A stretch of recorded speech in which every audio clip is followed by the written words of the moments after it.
Hey guys, it's Michael Mechanical here, and little things been going through my mind today about making a video to talk about things. So, for me, my future is unknown. The future is unknown for cars, and it does seem like we're going to end up having to move to electric eventually. My car has also been driven by my dad because I'm not really 100% fit to probably drive as much, but I can still drive, which is fine. And because there's risks that I might get like cramps in my feet, my legs, and that could be really bad when I'm driving if my leg cramps up, which hasn't happened for quite a few weeks now, which is a good thing, but still. I've been thinking about the channel, I've been thinking about the ZL Fairlane, a time frame, I've been thinking about finances, I've been thinking about the next couple of years, what I'm going to be doing, and financing, and all sorts of things. Now, I haven't probably written things down that I should write down, but there's been lots of things going through my mind, including, hey, Michael the table maker, because I built my table for my room, and I aligned everything up as best as I could, and I did the best job I could do with what I had, and it turned out not perfect, but, you know, it's a good attempt when I'm sick. Made a mistake because my dad's too perfect and he cut things to 1500 and I accidentally took an extra 10 mil off, but compensated for it by 7 mil the other direction, which is longer. And I still have a lot more work to go and tools to buy, which is driving me nuts because I'm not going to use those tools many times, like once or twice, and then it's done.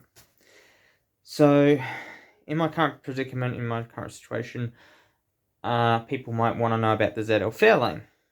So my thoughts have been, 5 years should be the plan to get that ZL back on the road at this point in time, if I can. And it's not an easy goal to do because I'm going to take shortcuts. I'm going to do things that I wouldn't otherwise do, but I've made a decision with the ZL. We know that petrol and diesel cars are going to end up off the road, so therefore I'm not going to restore the major driveline components to 100% of their restored point of view. They have done about 160,000 kilometers, so it should still have another 140,000 of good life left in it, if not more, if it gets a little bit of clean up, a tune up, and get the things running as good as they can be, and cleaning that engine out while it's assembled to some extent to get the carbon out and clean it up, and then oiling it, and then rotating it and make sure everything is as clean as you can possibly get it. It's not perfect, but it is probably the only real way to get that motor into shape without like replacing pistons, piston rings, bottom end bearings, pulling out, things that don't need to necessarily be done on a thing. And let the thing die of its own, lifespan. Because once it dies, what's the point? Because there's not really many parts available for it. It's a car with a limited amount of parts available for it, and it gets harder and harder to fix. And people like those things, those engines and the drive lines, but there's no real point in going full on with it. It's time to look into the future and ahead. The diesel is the only one that's worth something to me because a petrol car needs power to run and has a lot of inefficiencies that a diesel does not have, and diesel is very efficient. And the smaller our diesel engines, the better, because then we can utilize a little bit of energy to do some little things when we need to do something. It's nice to have bigger engines for bigger tasks, but then you need to be able to fuel it. If you can't fuel it, or it costs a lot to fuel it, littler stuff is better. I hope that makes some sense. And the diesel only needs a power wire to keep it running, and that's it, or a valve. And once it's running, it'll just keep running. And then you can throttle it, you can do whatever you want with it until it runs away. ZL-wise, though, the plan would be to pull the whole car, strip it to bits and pieces, and get help to restore the bodywork on the car. The idea would be to paint it. Then every part that goes back into the interior of the car be fully restored. So restore the full body and interior of the car, but never restore the full driveline of the car to 100%. Get it to a point that's approvable, get it to a point that it's operable and reliable. When things break, fix them, but don't fix them till they break. and only fix them if they have to be fixed, if they're going to cause a major problem. Foresee problems before they happen. Like, we know valve seals have to be replaced. So, of course, the heads are going to get reconditioned to some extent. That's okay. We know that piston rings can wear out, but there is nothing really at the bottom. Like, you don't have to pull the crank out to clean everything.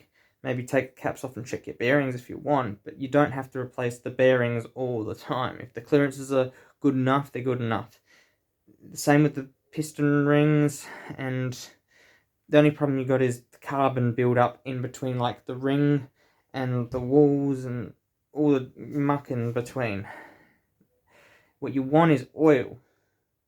Now, it's possible that you can clean this stuff and make it as good as possible, and then you have the wear, and then it's just going to carbon build up quicker. But that's the thing, that's the reality, is we have to figure out the best way to do this. It's something that's not going to come overnight, and even if it does come overnight and we end up restoring it properly, it's not worth all the money throwing at it. It's about finding alternatives to make this cheaper. It's about saving the money from putting it into the driveline, and instead save the money for another car, in the sense of, well, getting another electric car, or even better, to keep the Fairlane going, and it's to replace the driveline with an electric driveline. That is what my long-term goal would probably be if I was to do something with the ZL, because when there's no more petrol, that's it. Finished. When there's no more oil, that's finished. And with an electric car, less servicing and work.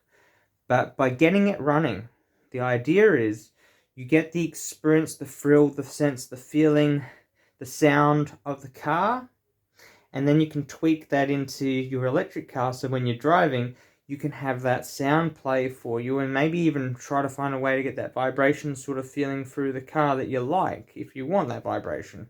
If you don't, then that's fine. Get rid of the vibration. Ignore vibration.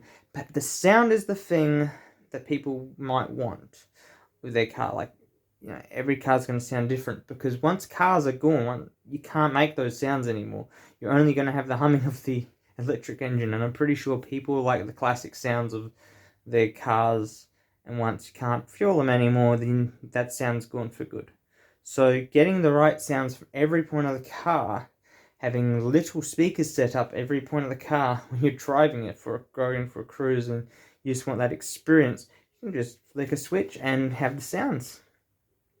So to future-proof it in a sense as well, you'd be looking at getting an adapter made up for the harness and changing out the computer with an adapter that suits to a computer that suits, that you don't have to do as much work, and then you hook everything up there you have to hook up under the car for the electric, and that's it. Now, that would be my goal, and to try and tweak everything and tune it to what the original would be. But the thing is, finances are wrecked. Cancer for me since March has, flipped my lifestyle upside down, and everything's changed. I have to consider about other things, like the long term. I'm not going to be working on cars in the long term. That's unfortunately the reality. I can still do some work. I've got a PICC line in my arm. My body cannot do the same sort of work, although I've been pushing myself to do it. I mean, the desk is an example of what I've been pushing myself to do. I did have some help, but I also had to redo some work because of mistakes and defects and things. And I had to have my parents pretty much carry the top end because I couldn't handle it, because I had to use this arm, and I was naturally going for using this arm, and you can't do that, so we had to put it down and let my parents carry it in. And they carried it in a way that was a bit stupid, but in the end, it's here, it's done. It's actually a really cool desk. See, the thing is, I can press this button, and look at my desk, it's just going up. This will go up to 124, I believe, on this little number pad here, because it reads the numbers. 124. And it goes up that high that I can go under my desk just about. I'm not able to go that low under my desk. Look, I can just have my hat on, so it's a bit low, but it'll be easy if I tilt this back Yeah. There we go. I'm under my desk now. And then I can work on the wiring and look at the wiring and all sorts of cool things. There's lots of things I can probably do with this. I might end up putting some trays in between here and there for cable management, because I've got lots of stuff to do. And all the cable management here, I've done the best I can with the clips that came in the kit. And these overhanging things are annoying. The cable's hanging a little bit weird is annoying. This is not neat and tidy as I'd like it to be, but I mean, it's done.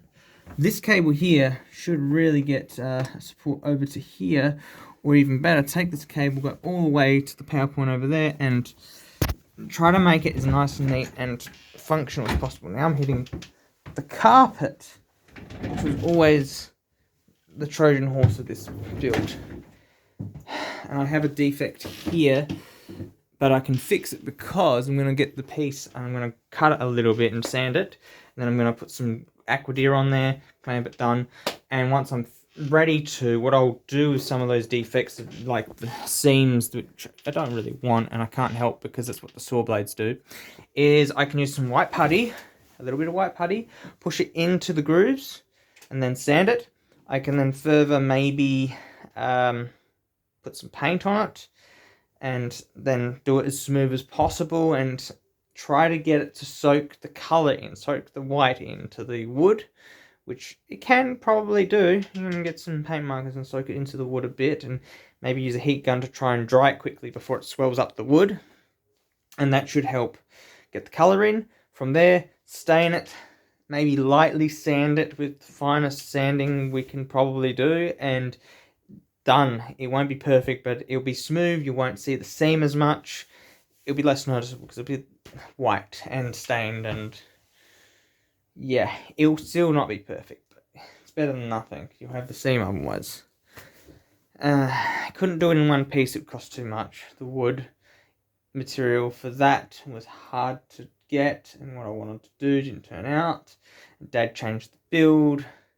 I was going to have it solid piece from here to there and then have an offcut here, but it had the structural point here was a problem, because if you put that over here, then you have this one leg that's not even attached to the main frame. So because the main frame was already structural between here and here with the two legs, it was ideal to put the weak spot on the structural part and then use the structural part of the wood to attach to the legs, because there is no structure otherwise, and you create a weak spot in between. So it's smart to do it this way that we've done it. Very smart. I'm going to go down to 2 setting, I think.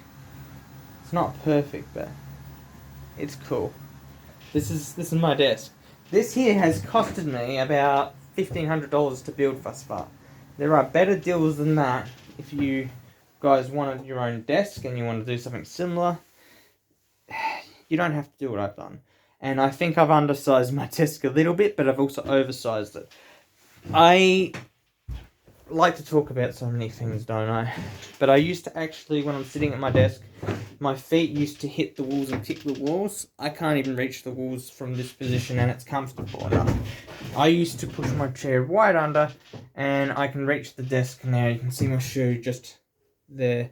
And it will be a lot harder for me to start kicking the wall and doing stuff to it, which is an okay thing, I guess. An okay problem to have. Just depends on how comfortable you can get.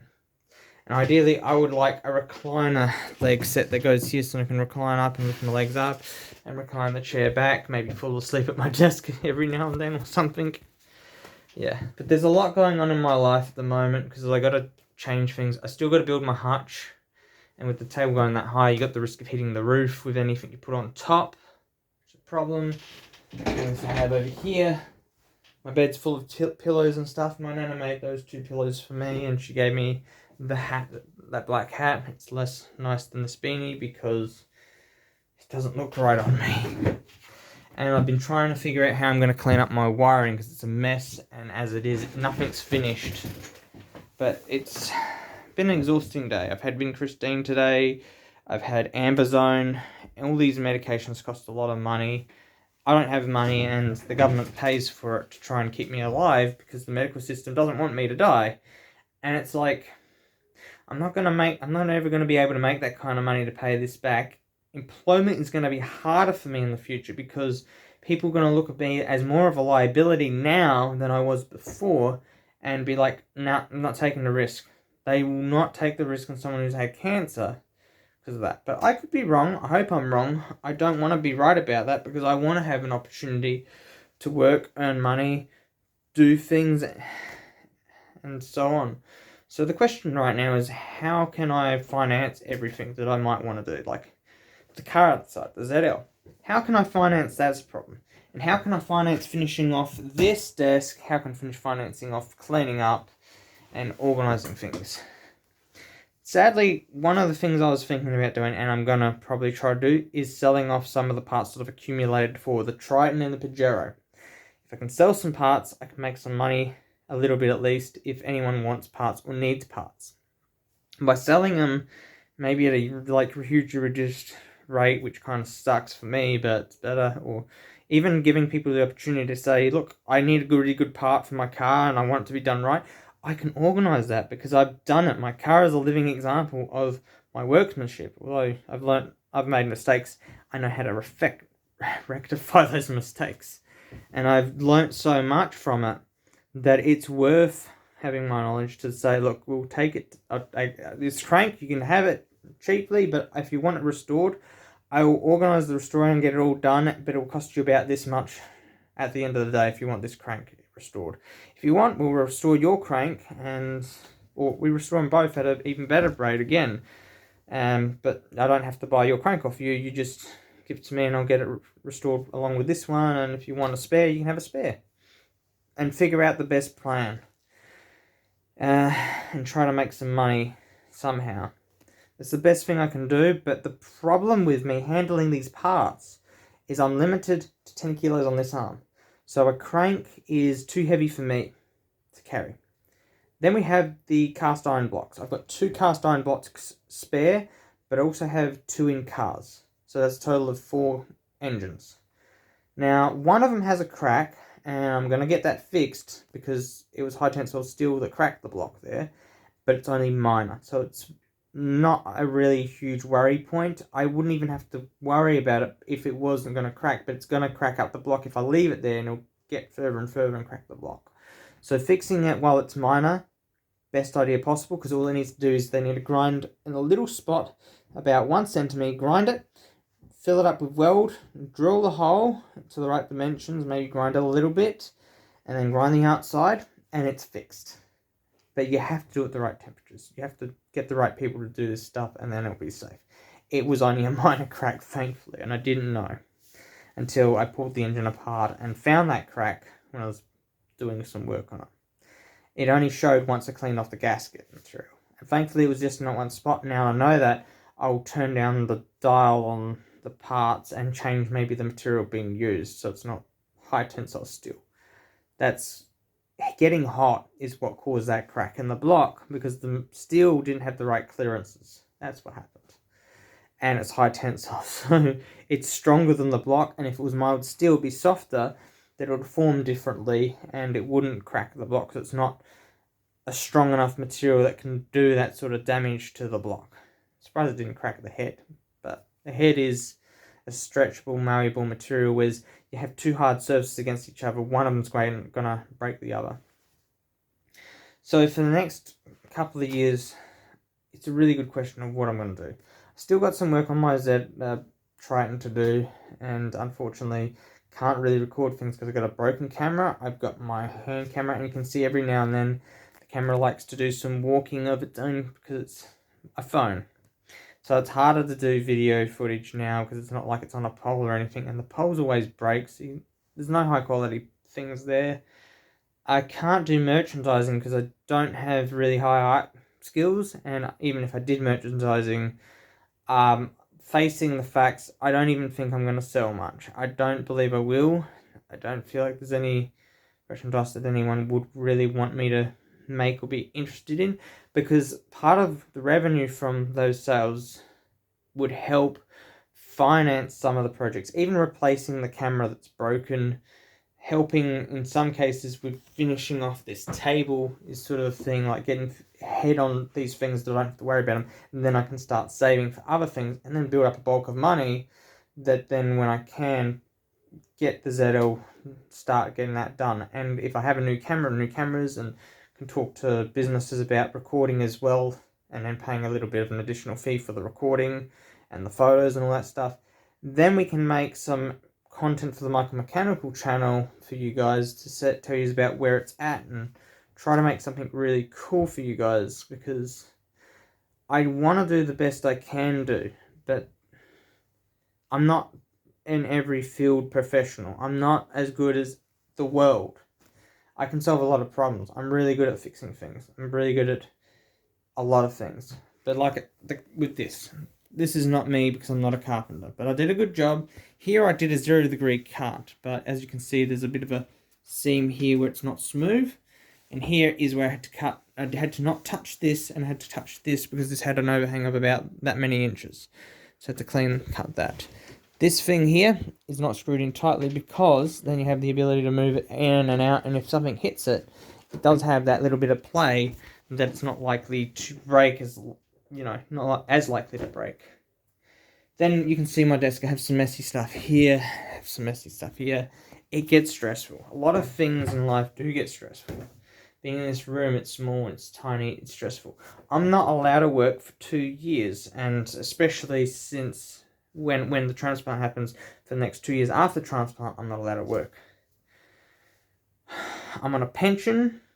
It pays about $980 a fortnight. And at the end of the day, finances are stressful. And I'm trying to just get things done, enjoy what I can, do the best I can. I'm looking towards the future. I'm looking towards doing game development because it's the only thing I'm going to be safely able to do. But I have very little motivation to want to do much stuff. The only things I'm motivated to do are things I say I have to do. Building this desk is something I had to do. Cleaning up my room is something I'm going to have to do eventually. But there's things I can't do, so I don't have to do them unless someone helps me, which is cleaning up with heavy stuff, working with heavy stuff. But because of my physical abilities now, heavy stuff is stuff I can't do anymore. It's something that's made me consider having to sell these parts off, and I'm going to have to outsource work and work with people to do the restoration on the car. There is no way I can do it on my own. That costs money. I can't actually save up easily. Nothing is easy at the moment. So once things are finished, everything that's expensive is finished, then I can save up some money and then start doing stuff. But the cost of the Fairlane at the end of the day is going to cost a lot of money to restore, and it's kind of scary and sucky. Michael Mechanical is great as an idea for a channel that gives the correct and true information on fixing a car, and being honest when you make a mistake. The thing is, Michael Mechanical will have to turn into like Michael the Electrical one day. And that's only if I'm qualified to do that stuff. Otherwise, my best bet is to shut it down early. Or, in another case, work with people who are qualified in working with electric cars and get them to make content with it. Or work with them to make content on it. And find a way to do that. And try to maybe learn from them and understand it and interpret to you guys what is going on. Because electric vehicles are new to a lot of us people. I don't have any familiarity of working on electric vehicles. I just know the high voltage things are very, very dangerous. These cars can kill you. And with their mileage that I've seen on some of them, I feel like the diesel's still in some ways better. But unfortunately, we're going to have to switch. Solar kind of sucks because it's not as efficient as we'd like it to be. And the panels, if you buy the cheapest panels that only last for 5 years, they're not worth it. You need something that lasts 20, 25 years to be viable and environmentally friendly, and then you need really good site recycling systems. There's just so much stuff to consider and think about.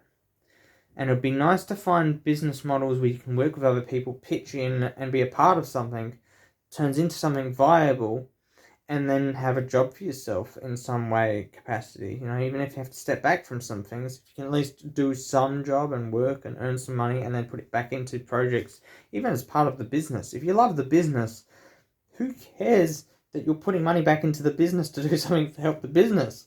You enjoy what you're doing, and that's exactly what you should be doing. If you can find a way to enjoy it, do it. And don't get upset that, oh, I put my money into the business.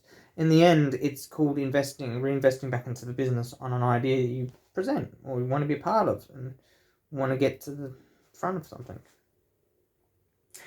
Now, I'm not being as productive as I'd like to be. I'm not sure even with my computers whether to sell them or keep them or what. I got a laptop for portability, and I was thinking about selling my desktop, because if I sell my desktop, that will give me some money to spend on other things and wrap things up and get things done. My transplant is in August, and within 2 years I could relapse. I could also be dead. Anything's possible. It's just like this guy on YouTube called Technoblade who didn't pass along too long ago. He passed away of some rare bone cancer, and that took him. I've got this rare blood cancer that the doctors in the beginning were really skeptical and scared about and worried about, and telling me there's no cure, there's no this and no that. And right now I'm just like a bit of a guinea pig in the lab. Whether things work or not is unknown. But we'll see. I need to give you something and tell you where things are at. I feel like we need to communicate, because I know how hard it is for me, and I know you guys might have better ideas on what we should do. I'd love to get your feedback on what we can do, and I'd like to get some ideas on how I can fund these projects, because I've only got so many ways to do it, and once all the parts are gone, that's it. There is nothing I can do to try and make income after that. The parts are gone. And if I can make shirts, ideas and stuff, and use my learning that I end up doing to make a little bit of money, then that could help. If people want merchandise, that is, they could help fund some of these projects if people are interested. But I don't know that people really want to go and buy a shirt for like $20 to $30, depending on what it actually costs, because these websites do tell you this is the flat rate they have to pay for these materials, because it's how much it's costing them already. So if you want profit, tell us your percentage of profit you're willing to make on top of this, like Redbubble. And then setting up those stores is a pain, and it's hard and it's difficult. And then trying to monetize and create, revenue streams and avenues and marketing and all that PR, it could all cost more money. I really don't know the best way to do it. It'd be nice to have just that little bit of extra income to help try and push and get things done. And I'm using Afterpay to get ahead in some things, but in other ways it blows me back, because it makes it impossibly hard to save, because you're having to pay off these little debts. Because you saved your money, but then you have to buy all this stuff. I spent $2,000 on that computer there. That laptop cost $2,000. My desk has costed me about $1,500. The shelving out in the shed has costed about $1,200. So I'll add shelving onto this. That's $2,800, $4,800. And I only saved up $5,000 this year that I ended up expending on stuff. I spent $360 on a new motherboard and CPU in an attempt to try and make it my computer a bit more appealing to someone to want to buy it, because it has a new graphics card, and I was in hospital while that computer wasn't in use. It's too heavy for me to really carry around, so I'm going to find strategies around that. I have so much storage stuff to figure out in my room and clean up and do stuff. And as I said to my parents as well, they're trying to tell me, buy a new wardrobe, I'm telling them, no, I've got the material, I've got 16mm wood. What I can do with problems, like I kicked this in one time. What I can do is unscrew this, remove this piece of board, chuck that in the bin or scrap it or whatever, and put a new piece in the same dimensions and put the edging on it. Same with my doors. Whenever there's a problem with the door, I can put new hinges on it if I want to make this really professional again and nice and neat. And I can putty up the holes and just fix it. I can take these pieces of sticky tape off that are flimsy if there's any on my cupboard, like this piece here. And look, it's got double-sided tape. I can remove it up to a point and put some new little bits of tape on and stick it back together again. Cheaper than buying a new cupboard or a new wardrobe. What's the point in wasting money where there's no point to wasting money? Wardrobe is dependent on the size of your area and you don't have the size. Same with the cupboard, same with the boxes. I have to cheat in some ways. I've got a cupboard that's going to go under my desk. I want to replace it, but the new one would cost me $250 roughly dollars. I don't want to spend the money on it at the moment. I've got about $300 to $500 in the bank at the moment, and I'll get another $980 next week because it's every fortnight. And I was thinking about doing some afterpay stuff, but I still have some stuff to pay off, $140 worth of stuff. So it's almost paid off, which is awesome. Because I paid off my desks. The legs were expensive. Material on my desk is expensive. The hutch isn't finished, but I've got all the materials for it, so the desk will be soon done. I bought some tools that cost $100 to $200 so that I could do the edging. I just need 2 more of those clamps, and then I can utilize my dad's $100 clamps with these $30 clamps to then do the edging strips on the table. But then centering it is the hard part. I'm not sure how I'm going to do that, but I think I've got some ideas on what to try and do. It's all very tricky. I'm not sure what to do. I'm not allowed to go and get a job at the moment because of my condition. Because of OH&S for me is I'm immune compromised. There's a risk of me catching bugs and stuff. So I need to find a way to do it without really interacting with many people or work in a store or working around food. I'm also cytotoxic, meaning if I contaminate food or something, then someone gets my medications in their food or whatever, then that's really dangerous and risky. So I've got to be trying to be as safe as possible. It'd be nice to have conversations with people who have ideas and try to find out how to solve these problems so we can get some stuff done and work with people to try and finish off the ZL and make that a project for now and the future. I've also got to pay to get my Trident MJ done because I won't be able to do the front suspension. I might not be able to finish my transmission, which I started building when I was a little bit around the time I was getting sick or just before. And then I got sick in such a way that I was able to spend some time trying to tweak and tune it, but it keeps crashing a little bit. And that's for the Triton, a reliable new gearbox, but I have no idea. I feel like I need all this professional help now to get these things wrapped up. I've also got NDIS funding for some things to help in my life and my daily activities and buying furniture or whatever I need. Getting some help around with cleaning up and whatnot. It doesn't support me with my car though.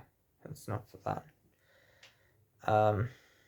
My dad got some funding from his mum to potentially go out and fund a car, but cars are still too high in price for him that he wants to buy.